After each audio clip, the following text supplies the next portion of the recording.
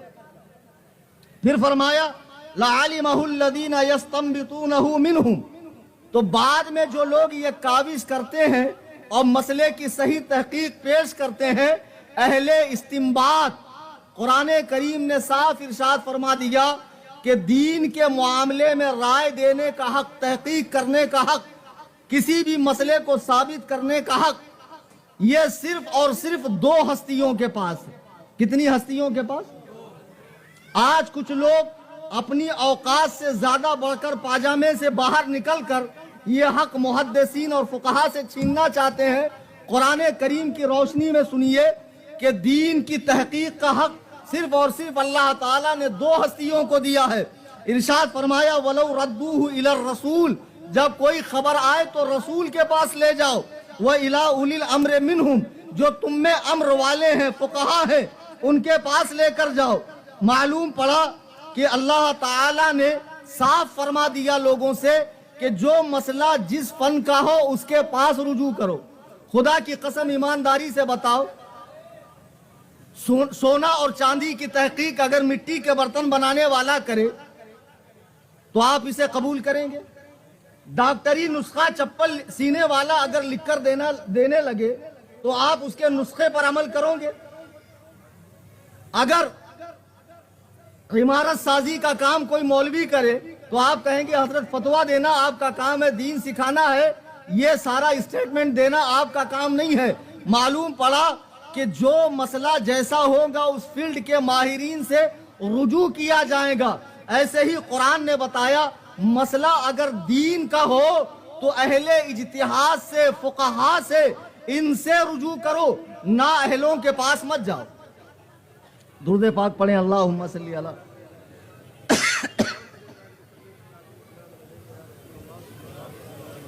اچھا آپ لوگ میری بات سمجھ رہے ہیں؟ ڈسٹرب مجھے بھی بہت ہو رہا ہے۔ میں نے عرض کیا تھا کہ کسی ہال کا انتظام کیا جائے تاکہ پرسکون ماحول میں بات ہو، لیکن اب یہ عوامی شاہراہ ہے، لوگوں کا آنا جانا لگا رہے گا، تو آپ میری طرف دیکھتے رہیے۔ اس آیت میں ارشاد فرمایا گیا کہ تحقیق کا حق اللہ تعالیٰ نے 2 ہستیوں کو دیا ہے، انبیاء و مرسلین یعنی رسولوں کو، اور ایک مجتہدین کو دیا ہے، وہ الی اولی الامر۔ تو اولی الامر کون ہے؟ عبداللہ ابن عبدہ ہے۔ اولی الامر سے مراد علماء ہیں، فقہا ہیں، یعنی مجتہدین کی جماعت ہے۔ تو ان دونوں ہستیوں کو دین کی تحقیق کا حق دیا گیا ہے۔ اب اس میں رسول علیہ السلام جو کچھ ارشاد فرمائیں گے وہ شارع کی حیثیت سے فرمائیں گے، دین نافذ کرنے والے کی حیثیت سے فرمائیں گے، اور مجتہدین جو کچھ فرمائیں گے وہ شارع کی حیثیت سے فرمائیں گے، ماہر قانون کے حیثیت سے فرمائیں گے، اور نبی جو فرمائیں گے وہ قانون ساز کی حیثیت سے فرمائیں گے۔ آگے ارشاد فرمایا کہ آگے یہ لوگ جو استنباط کر کے مسئلہ بتاتے ہیں، قرآن میں اللہ نے جو ارشاد فرمایا یہ جو استنباط کرتے ہیں لَعَلِمَهُ الَّذِينَ يَسْتَنبِطُونَهُ مِنْهُمْ، تو یہ استنباط کیا ہے؟ آج کل بڑا خوبصورت نعرہ دیا جا رہا ہے 2 ہاتھ ہے 2 چیزیں ہیں، قرآن حدیث، ایک سے قرآن پکڑو ایک سے حدیث، 2 پیر ہے ایک سے قرآن کی طرف چلو ایک سے حدیث کی طرف، 2 کان ہے ایک سے قرآن سنو ایک سے حدیث، ایک سے قرآن۔ لوگوں کو موٹے نفس کا بنا کر ہر کس و ناکس کے ہاتھ میں قرآن و حدیث دے کر کہا جا رہا ہے تم دین کی تحقیق کرو۔ اللہ کی قسم یہ دین کی تحقیق نہیں ہے، اپنا بیڑا غرق کرنا ہے، اپنی لٹیا ڈبونا ہے۔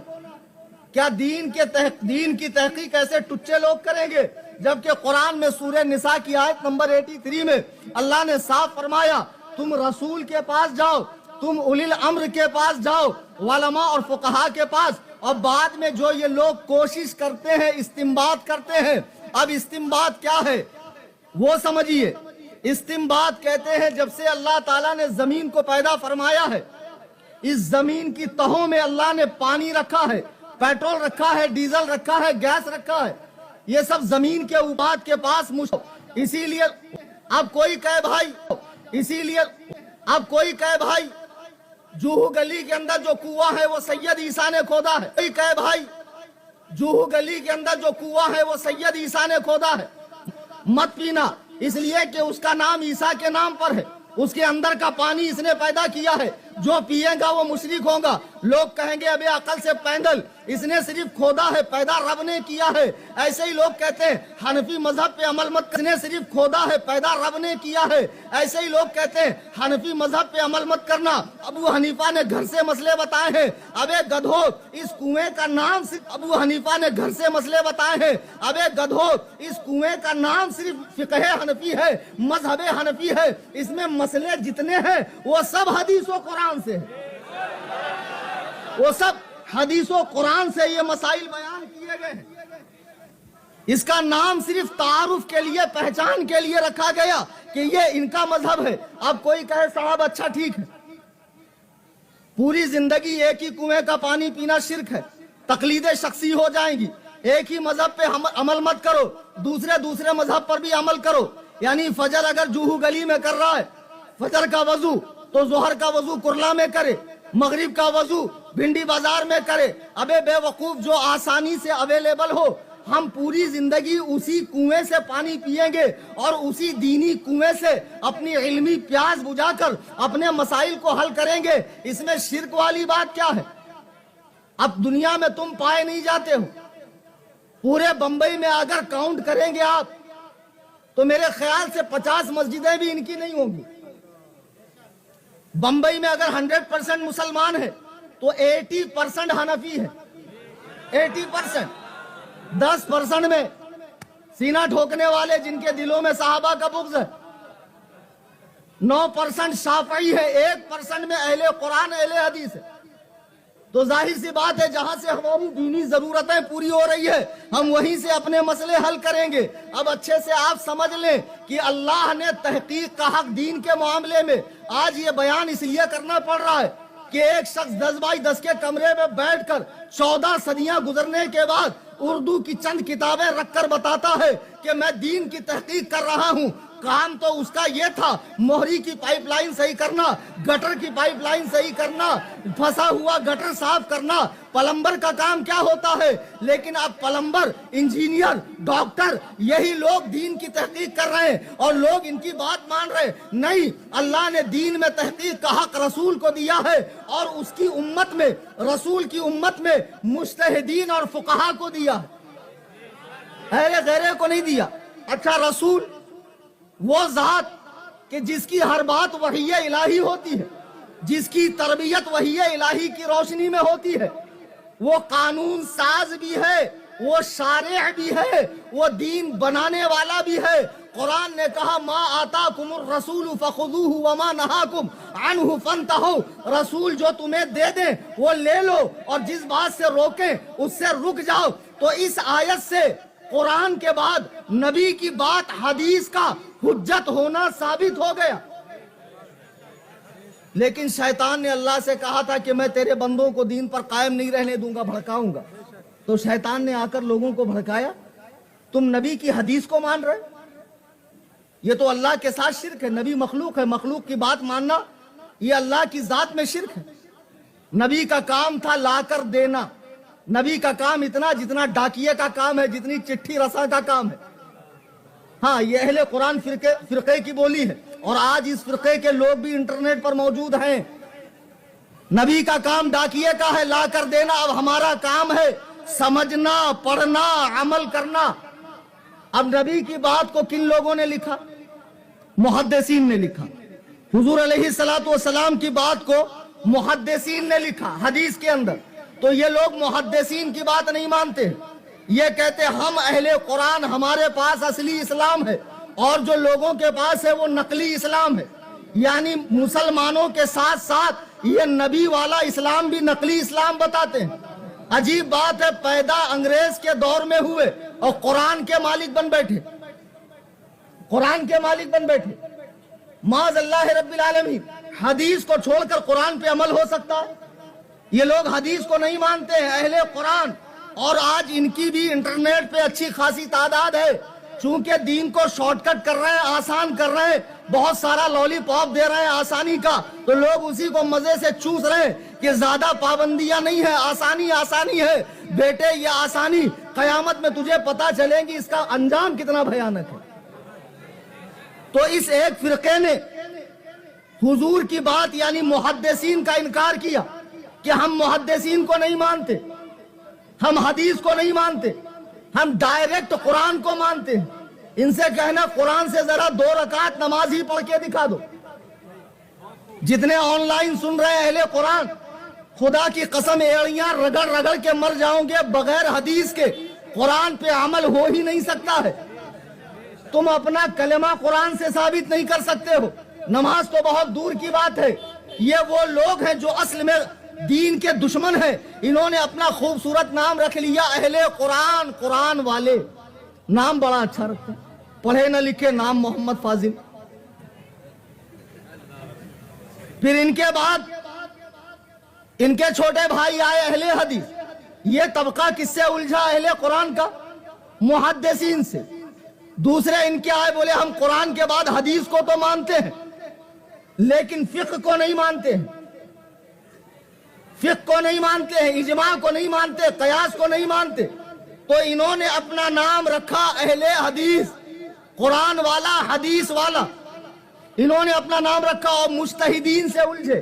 تو نبی کی حیثیت میں نے بتا دی، نبی قانون ساز ہے، شارع ہے، دین بنانے والا ہے۔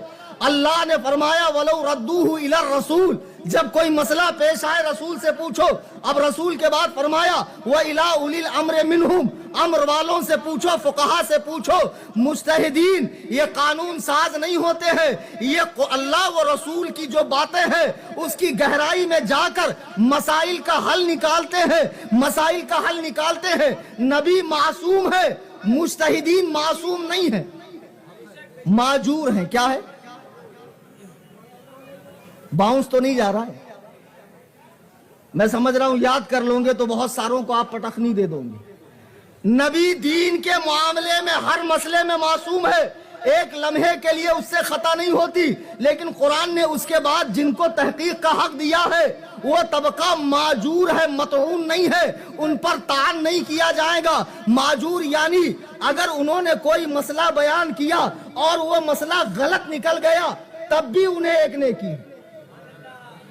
کس بات کی ایک نیکی؟ کوشش کرنے کی۔ کس بات کی؟ کوشش کرنے کی، تب بھی انہیں ایک نیکی ملے گی۔ اب دیکھیے اس پر حدیث پاک ہے، مسند امام احمد، جو گوگل کے مقلد ہے حدیث نمبر بہت مانگتے ہیں، مسند امام احمد اٹھا کر دیکھو، حدیث نمبر 17926۔ اللہ کے نبی فرماتے ہیں، حضور فرماتے اذا حکم الحاکم فاجتہد فاصاب فلہ اجران، اگر مجتہد دین کا مسئلہ بتانے کی کوشش کرے اور صحیح مسئلہ بتائے تو اسے 2 نیکی ہے، ایک مسئلہ صحیح بتانے کی، دوسرا مسئلہ حل کرنے کی کوشش کرنے کی۔ پھر فرمایا وَإِذَا حَكَمَ فَاجْتَهَدَ فَأَخْطَأَ فَلَهُ أَجْرٌ، اگر اس سے غلطی ہو جائے تب بھی اسے ایک نیکی ضرور ملے گی۔ حضور فرما رہے ہیں اسے تب بھی ایک نیکی ضرور ملے گی، چونکہ اس نے کوشش کی ہے۔ تو اللہ نے یہ حق دیا ہے مجتہدین کو، لیکن ایک فرقہ اٹھا جو مجتہدین سے یہ حق چھیننا چاہتا ہے، کہتا مجتہدین کی بات ماننے کی کوئی ضرورت نہیں ہے، صرف قرآن مانو، حدیث مانو۔ جبکہ اللہ کے نبی فرما رہے مجتہد جب دین کے معاملے میں کوشش کرتا ہے، صحیح بات کو پا لیتا ہے تو 2 نیکی ہے، اگر اس سے غلطی بھی ہو جائے تو اسے ایک نیکی ہے۔ لیکن یہ طبقہ مجتہدین سے وہ حق چھین کر خود دین میں تحقیق کرنے کی دعوے داری کر رہا ہے، اور اپنا نام رکھ رہا ہے اہل حدیث، لیکن خدا کی قسم جس بنیاد پہ یہ اہل حدیث بنے پھر رہے لونڈے، یہ لفاڑے، یہ کالج کے جن کو کھڑے رہ کر جن کو استنجا کا ڈھنگ نہیں معلوم، مسنون طریقہ نہیں معلوم کہ موسم سرما اور گرما میں کتنے ڈھیلے لیے جاتے ہیں، یہ بڑے بڑے اماموں کی تحقیق پر ہاتھ صاف کر کے کہہ رہا ہے جیسے انہوں نے کہا محدثین کی مت مانو، ویسے یہ کہہ رہا مجتہدین کی مت مانو، ڈائریکٹ حدیث قرآن پڑھ کر تحقیق کرو، اور اپنا نام رکھا اہل حدیث۔ ان گھامڑوں سے ایک بات پوچھو کہ آپ کا نام کیا اہل حدیث؟ پھر یہ کہتے ہیں کہ اماموں نے دین کے 4 ٹکڑے کر دیے، حنفی، شافعی، مالکی، حنبلی، ٹکڑوں میں مت بٹو، وَاعْتَصِمُوا بِحَبْلِ اللَّهِ جَمِيعًا وَلَا تَفَرَّقُوا، اللہ کی رسی کو مضبوطی سے پکڑ کے اہل حدیث بنو۔ تو ان سے پوچھنا بھیا آپ انگریز کے دور میں پیدا ہوئے 150 سال پہلے، اور 150 سال میں کتنے فرقوں میں بٹے معلوم ہے؟ 50 فرقوں میں۔ کتنے؟ ہاں، میں کون سا اہل حدیث بنوں؟ ابھی میں حیدرآباد گیا مناظرہ کرنے، تو جن صاحب سے میرا مناظرہ تھا، اہل حدیث والے دامن جھاڑ رہے، نہیں ہم تو ان کو جانتے ہی نہیں، تم لوگ اپڈیٹ ہونا۔ تو اس نے بولا نہیں، میں نے 2018 میں اپنی جماعت بنائی ہے، اس کا میں ذمہ دار ہوں۔ بتاؤ 6 ہی سال ہوئے بیچارے کو پیدا ہو کر، اور ہم سے مناظرے کی بات کر رہا تھا۔ ہم تو پہنچ گئے حیدرآباد چھاتی پہ مونگ ڈلنے کے لیے، باقاعدہ بیٹھے رہے، ڈٹے رہے، مجتہد صاحب تشریف ہی نہیں لائے۔ ہم نے فون کر کے کہا بتاؤ کہاں آنا ہے، تو اس پر بھی راضی نہیں۔ بیٹے حنفیوں سے پنگا مت لینا ورنہ تمہاری بخیا ادھیڑ دیں گے۔ یہ جتنی بقراتی ہے یہ جاہل عوام کے سامنے کرنا، عمل بالقرآن اور عمل بالحدیث کی تمہاری پوری حقیقت ہم جانتے ہیں۔ انگریزوں کے منحوس قدم ہندوستان میں پڑے اور تب تمہارا وجود ہوا ہے، اور تم خود 50 فرقوں میں بٹے ہو، اور تم اپنے آپ کو اہل حدیث بولتے ہو۔ اے جو گلی کے اہل حدیثوں، ایک بات بتاؤ، جب میلاد پر ہم حدیث دیتے ہیں تو تم فوراً کہتے ہو یہ حدیث ضعیف ہے، جب ہم ناف کے نیچے ہاتھ باندھنے پر حدیث دیتے ہیں۔ اچھا ماشاءاللہ بہت زیادہ سمجھ گیا، آپ بتاؤ۔ ابھی تو میں نے کنفرم بھی نہیں کیا مجھے بولنا کیا ہے۔ واہ واہ واہ ماشاءاللہ۔ اصل میں یہ مقرر کو جوش دلانے کے لیے، ورنہ سمجھے تو یہ بھی نہیں میں آگے کیا بولنے والا ہوں۔ تو میں عرض یہ کر رہا تھا کہ جو اہل حدیث بنے پھر رہے ہیں، آپ جب ان کو ناف کے نیچے کی حدیث دکھاؤ تو کیا بولیں گے؟ ضعیف ہے۔ آپ امام کے پیچھے خاموشی سے قرآن سننے کی حدیث دکھاؤ، بولیں گے صحیح نہیں ہے، حسن ہے۔ ان سے کہو اچھا حدیث کی قسمیں ہوتی ہے، بولیں گے جی ہاں حدیث کی بالکل قسمیں ہوتی ہے، بنا قسموں کی حدیث تھوڑی ہوتی ہے۔ تو کہو ابے گھامڑ خر دماغ بیدال کے بودم چغت البخارا اخبث الناس نطفہ ناتحقیق خارج البشر والآدمیہ والانسانیہ والحیوانیہ، اہل حدیث کیسے بنا؟ تم میں کوئی صحیح اہل حدیث ہونا چاہیے، کوئی ضعیف اہل حدیث ہونا چاہیے، کوئی حسن اہل حدیث ہونا چاہیے، کوئی مرفوع اہل حدیث ہونا چاہیے، کوئی مقطوع اہل حدیث ہونا چاہیے۔ حدیث کی قسمیں ہیں، حدیث کی قسمیں ہیں، تو پھر اہل حدیثوں کی قسمیں کیوں نہیں؟ بہرحال اللہ نے حق دیا رسول کو، تو ایک طبقہ آیا رسول سے حق چھیننے کے لیے، پھر اللہ نے حق دیا مجتہدین کو، ایک طبقہ آیا مجتہدین سے حق چھیننے کے لیے۔ اچھا اب یہ جو 2 طبقے آئے حق چھیننے والے، یہ کون ہے؟ صحیح بخاری حدیث نوٹ کر لو 59 نمبر، اور جو نمبر میں بتا رہا ہوں وہ اسلام 360 جہاں سے یہ بیچارے دین سیکھتے ہیں، گوگل کے مقلد۔ اگر 8-10 دن کے لیے انٹرنیٹ سروس بند ہو جائیں گی تو سارے بمبئی کے غیر مقلد یتیم ہو جائیں گے۔ ان کا جو کچھ بھی ہے وہ سارا انٹرنیٹ کے اوپر ٹکا ہوا ہے، ان کا جو کچھ ہے وہ سارا کے سارا انٹرنیٹ پہ ٹکا ہوا ہے۔ اللہ کے نبی علیہ السلام سے ایک صحابی نے پوچھا اے اللہ کے رسول قیامت کب آئیں گی؟ بخاری شریف حدیث نمبر 59۔ ایک صحابی نے پوچھا اللہ کے رسول قیامت کب آئیں گی؟ تو حضور نے فرمایا جب امانتوں کو ضائع کر دیا جائے۔ تو اس نے کہا یا رسول اللہ امانتوں کے ضائع ہونے کا مطلب کیا ہے؟ سنو، آمنہ کے لال ارشاد فرما رہے اذا وسد الامر الى غیر اہلہ فانتظر الساعہ، جب کوئی کام جو اچھا ہو نااہل کرنے لگے تو قیامت قریب ہے۔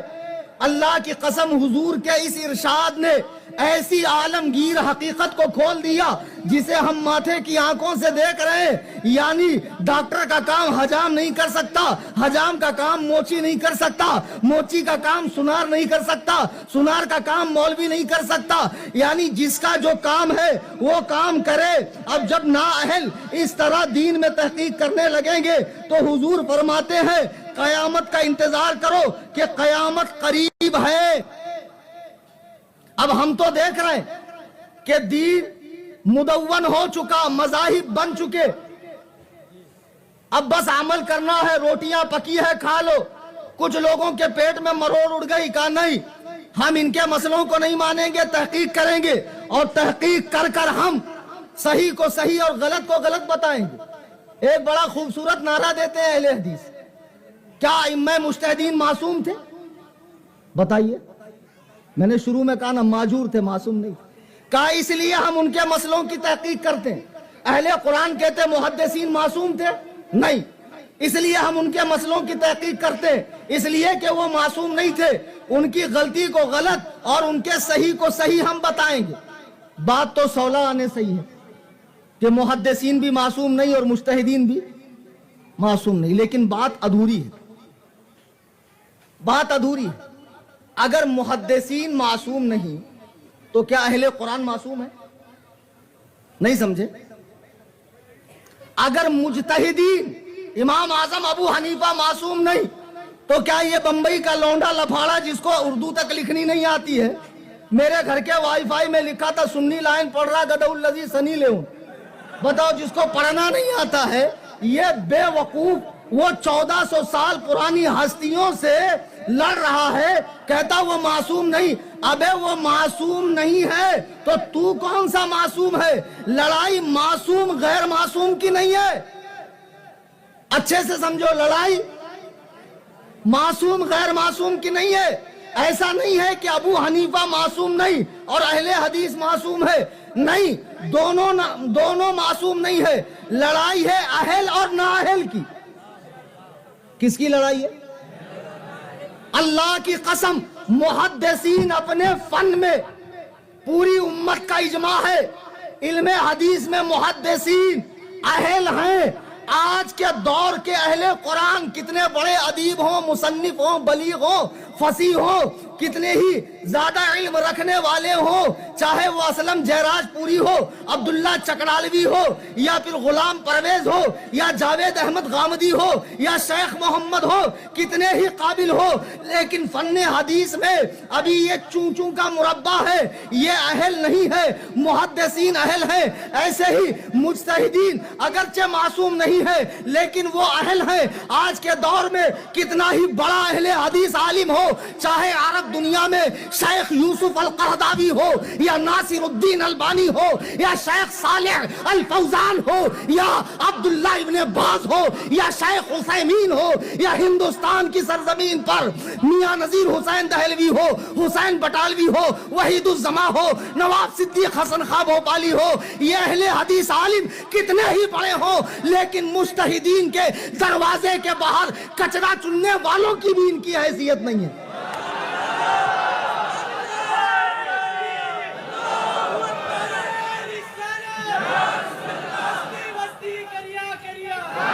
بھائی ٹائم کم، جوہو گلی کے اہل حدیثوں پہچان لو، کلیم، حنفی، رضوی،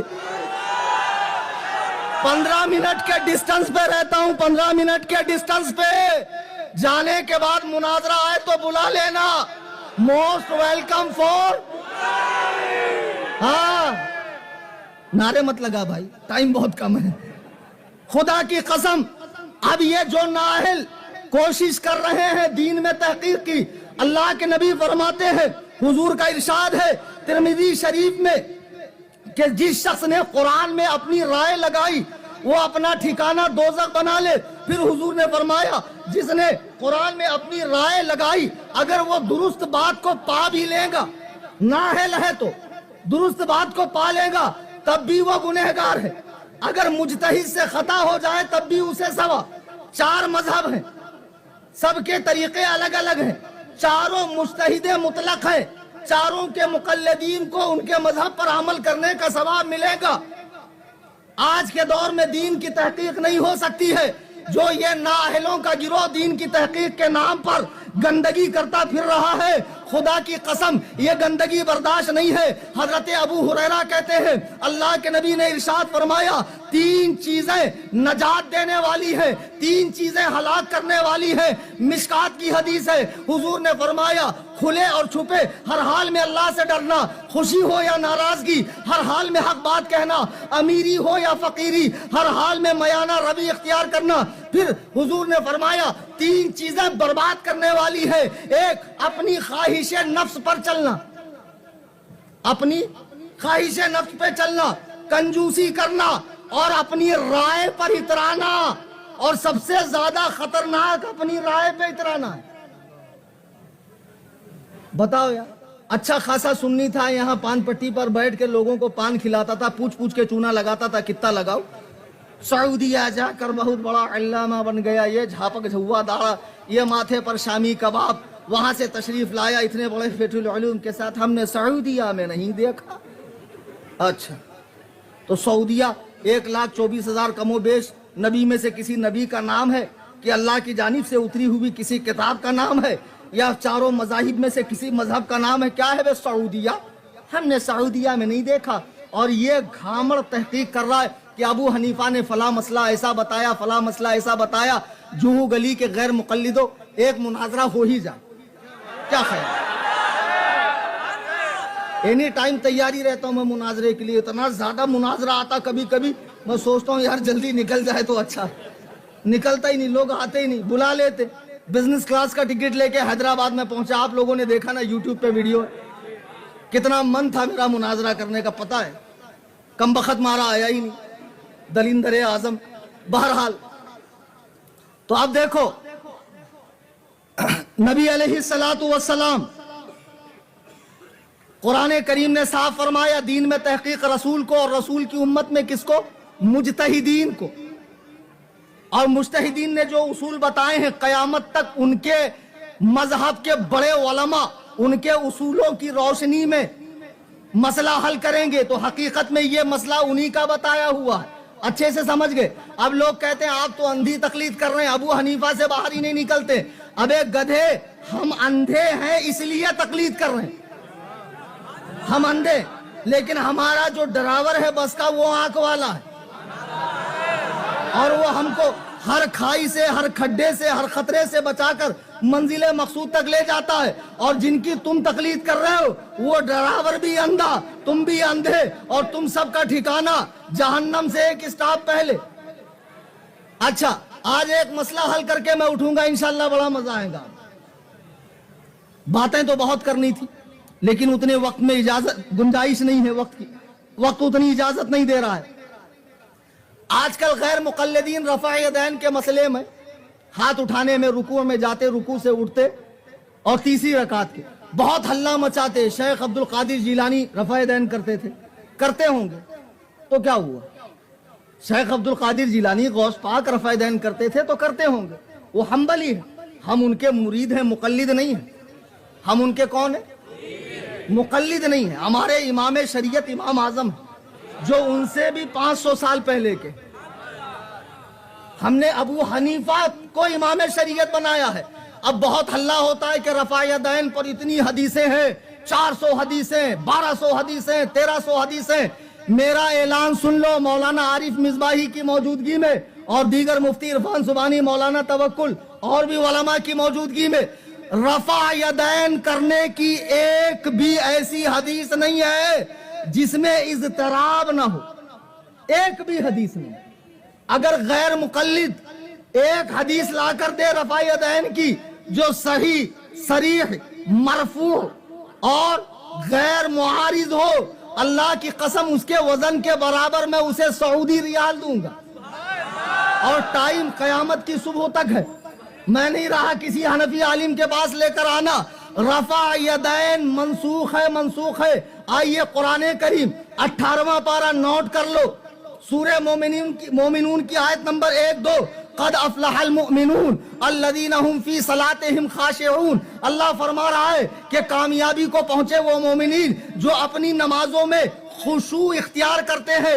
اس آیت کی تفسیر حضرت عبداللہ ابن عباس جو حضور کی زوجہ حضرت میمونہ کے بھانجے ہیں. ایک مرتبہ سرکار گھر سے باہر نکلے, دیکھا پانی رکھا ہے وضو کے لیے, پوچھا کس نے رکھا؟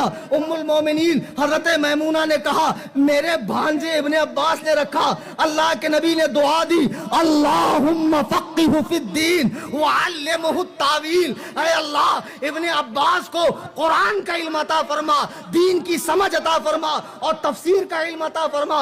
بتاؤ نبی کی دعا رد ہو سکتی ہے؟ نہیں ہو سکتی. سرکار نے ابن عباس کو دعا دی. ابن عباس کا لقب ہے حبر الامہ, ترجمان القرآن. قرآن کی تفسیر انہوں نے لکھی ہے تفسیر ابن عباس جس کا صفحہ 212 ہے. وہ اس آیت کے بارے میں لکھتے ہیں مخبتون متواضعون لا یلتفتون یمینا ولا شمالا ولا یرفعون ایدیہم فی الصلاۃ. کہ خاشعون سے مراد وہ ہے یہ ہے کہ لوگ ہلے نہیں ڈلے نہیں, لوگ چی بچی نہ ہو اور نماز میں رفع یدین نہ کریں. یہ لوگ قرآن کی تفسیر سے ثابت ہو. حضرت امام حسن بصری رحمہ اللہ حضرت علی کے صحابی ہیں, صحبت میں رہنے والے اور افضل التابعین ان کا لقب ہے.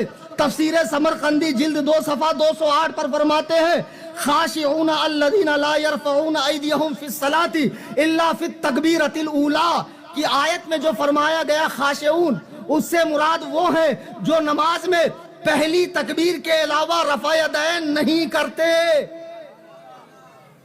رفع یدین 2 ہیں, کتنے؟ ایک مسلم ایک متنازع. مسلم یعنی جب نماز شروع کرتے ہیں تو حنفی ہو, شافعی ہو, مالکی ہو, حنبلی ہو, شیعہ ہو, اہل حدیث ہو, دیوبندی ہو, بریلوی ہو, تمام کے نزدیک پہلا رفع یدین یہی سنت ہے. اس کے بعد رکوع میں جاتے, رکوع سے اٹھتے یا پھر تیسری رکعت کے لیے اٹھتے ہوئے یہ رفع یدین منسوخ ہو چکا ہے. یہ رفع یدین منسوخ ہو چکا ہے. اب اس کے حوالے سے آپ دلائل دیکھیں. بخاری کا بہت نام لیتے ہیں بھائی لوگ. یہ اور بات ہے کہ ان کو بخاری کا پورا نام نہیں آتا ہے. حدیث نمبر 828 لے لو. حضرت ابو حمید ساعدی ایک صحابی ہیں, کہتے ہیں صحابہ کرام بیٹھے ہوئے تھے, حضور کی نماز کا ذکر ہوا تو میں نے کہا میں تم سب میں سب سے زیادہ حضور کی نماز جانتا ہوں. حدیث نمبر 828. صحابی ابو حمید ساعدی کھڑے ہوئے کہ حضور کو میں نے کس طرح نماز پڑھتے دیکھا, تو فرماتے ہیں آپ کھڑے ہوئے, کہا دیکھو حضور نے اللہ اکبر کہہ کر ہاتھ باندھا, کندھے تک ہاتھ کر کے اللہ اکبر کہہ کر ہاتھ باندھا. پھر آپ جب رکوع میں گئے تو آپ نے گھٹنے کو پوری مضبوطی سے پکڑا. پھر جب آپ کھڑے ہوئے تو آپ کے جوڑ سیدھے ہو گئے. پھر سجدے میں جانے کے بعد ہاتھ کو اپنی حالت پہ رکھا, پھر پہلے قاعدہ میں الٹے پیر پر بیٹھ کر سیدھے پیر کو کھڑا کیا اور پیر کی انگلی قبلے کی طرف کی, اور آخری قاعدے میں الٹے پیر کو آگے کر کے سرین کے بل بیٹھ گئے. دیکھو حضرت ابو حمید ساعدی نے حضور کی پوری نماز پڑھ کر بتا دی. رفع یدین کب کیا نہیں بتایا ہے بخاری کے اندر. او بخاری والو, بہت بخاری کی دھونس دیتے ہو. اب اور آئیے, ابو داؤد شریف سیاہ ستہ میں سے ایک کتاب ہے, حضرت برا بن عازب کی روایت ہے ان رسول اللہ صلی اللہ علیہ وسلم کان اذا افتتح الصلاة رفع یدی الى قریب من اذنی ثم لا یعود. اللہ کے حبیب جب نماز شروع کرتے تو اپنے دونوں ہاتھوں کو کان کی لو تک لاتے اور پھر دوبارہ نہیں اٹھاتے. دوبارہ نہیں اٹھاتے. اچھا ایک حدیث میں ہے یہاں تک اٹھاتے, ایک ہے میں یہاں تک اٹھاتے. امام اعظم کا مذہب دیکھو کتنا محتاط مذہب ہے. پہلے وہ قرآن دیکھتے ہیں, پھر حدیث دیکھتے ہیں, پھر ضعیف حدیث ملے تو اسے بھی نہیں چھوڑتے, اگر وہ بھی نہ ملے تو صحابہ کا عمل دیکھتے ہیں, وہ بھی نہ ملے تو پھر اجتہاد کرتے ہیں, پھر قیاس کرتے ہیں. اب حدیث میں حضور نے یہاں تک اٹھایا, بخاری 828 اور ابو داؤد حدیث نمبر 750 کہ حضور نے کان کی لو تک اٹھایا پھر رفع یدین نہیں کیا. تو جب ہم نماز میں اللہ اکبر کہتے ہیں تو جاتا تو یہیں سے ہے نا, یہاں سے جا کر یہاں پہنچتا ہے نا. دونوں حدیثوں پر عمل ہوا کہ نہیں؟ خدا کی قسم حنفی مذہب سب سے زیادہ محتاط مذہب. قرآن کی تفسیر سے ثابت ہو گیا کہ حضور علیہ الصلوۃ ثابت ہوا کہ نماز میں رفع یدین کی اجازت نہیں ہے، وہ خشوع کے خلاف ہے. ابو حمید ساعدی نے نماز پڑھ کر بتائی، رفع یدین کا ذکر نہیں کیا. حضرت برا بن عازب نے ابو داؤد کی حدیث نمبر 750 حضور کے عمل بتایا کہ حضور دوبارہ نماز میں ہاتھ نہیں اٹھاتے. اب سنیے، عبداللہ ابن مسعود وہ صحابی ہیں جو ہجری 6 میں اسلام لے کر آئے. معذرت کے ساتھ، عبداللہ مسعود وہ صحابی ہیں جو 6 نمبر کے مسلمان ہیں، مکے میں اسلام لے کر آئے. کتنے نمبر کے مسلمان ہیں؟ ہجرت سے پہلے کے مسلمان ہیں. تمام غزوات میں شرکت کی. غزوہ بدر میں بھی آپ شریک ہوئے. حضور کے صف اول کے نمازی ہے عبداللہ ابن عباس، عبداللہ ابن مسعود صف اول کے نمازی. حضرت عمر نے جب انہیں کوفہ بھیجا، عمار بن یاسر اور عبداللہ ابن مسعود کو، تو کوفہ والوں کو کہا میں رسول اللہ کے کبار صحابہ کو تمہارے پاس بھیج رہا ہوں، ان کی بات ماننا، ان کی پیروی کرنا. حضرت عمر فرما رہے ہیں عبداللہ ابن مسعود کبار صحابہ میں سے ہیں. سرکار نے 4 صحابہ سے قرآن سیکھنے کا حکم دیا، ان میں ایک نام عبداللہ ابن مسعود کا بھی ہے. اب آئیے ترمذی شریف حدیث نمبر 257. حضرت عبداللہ ابن عباس فرماتے ہیں، حضرت عبداللہ ابن مسعود فرماتے ہیں الا اصلی بکم صلاۃ رسول اللہ صلی اللہ علیہ وسلم، کیا میں تمہیں حضور کی طرح نماز پڑھ کر نہ بتاؤں جس طرح حضور پڑھتے تھے. پھر فصلی فلم یرفع یدیہ الا فی اول مرہ، کہ آپ نے نماز شروع کی اور ایک ہی مرتبہ ہاتھ اٹھایا. بار بار ہاتھ اٹھانے والوں، نماز کی حالت میں بار بار ہاتھ اٹھانے والوں، تم کہتے ہو حنفیوں کے پاس دلیل نہیں ہے. تو دلیل بیچارے یہ اسٹور چلانے والے سے، وہ بھٹیار خانہ چلانے والے سے پوچھیں گا تو کیسے ملے گی؟ جو شیخ الحدیث صاحب ہے ان کے پاس آئیں گا تب نہ ملے گی. دلیل کہاں ڈھونڈتا؟ ایک گدھہ الذی ہم کو فون کر کے پوچھ رہا ہے، بولے مولانا کیا حضور نے رفع یدین سے منع کیا؟ تو میں نے کہا کیا حضور نے رفع یدین کرنے کا حکم دیا؟ سوال دیکھو اور جواب دیکھو. مجھ سے پوچھا کیا حضور نے رفع یدین سے منع کیا؟ تو میں نے کہا کیا حضور نے رفع یدین کرنے کا حکم دیا؟ بولتا نہیں کیا تو ہے نا. تو میں نے کہا کیا تو ہے نا کا جواب ہے چھوڑا تو ہے نا. کیا تو ہے نا کا جواب کیا ہوتا؟ لیکن حضور نے منع بھی فرمایا.